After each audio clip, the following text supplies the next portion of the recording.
Alam mo ba, ang pinakamalakas na priestess sa Asria ay minsang nagtanong, ano nga ba ang tunay na digmaan? Ito ang kwento ni Mia, ang moon priestess na humarap sa kadiliman para iligtas ang kanyang bayan. Sa ilalim ng malamig na liwanag ng buwan, namumuhay ang mga moon elves sa payapang Asria woodlands. Sa gitna nila, ang pinakamagiting na tagapangalaga, si Mia, ang priestess ng buwan. Ngunit hindi laging ganito ang Asria. Noon, sa panahon ng walang hanggang digmaan, nilamon ng abis ang Shadow Swamp at nilason ng puso ng marami. Ang mga dating malilinis ay naging alipin ng dilim, ang mga Dark Elves.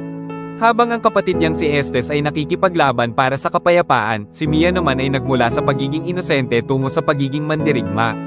Sa lilim ng Tree of Life, natutunan niya ang kahulugan ng sakripisyo.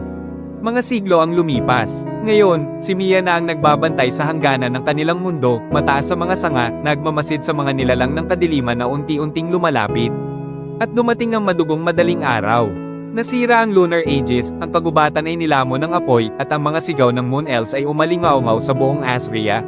Ngunit sa gitna ng pagkawasak, tumindig si Mia.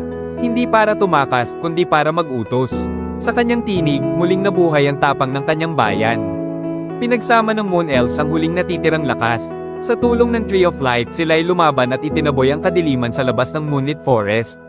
Sa wakas, naunawaan ni Mia ang tunay na diwa ng digmaan. Hindi ito tungkol sa galit o paghihiganti, kundi sa pagprotekta sa mga mahal mo at sa tahanang minsan nang nawasak.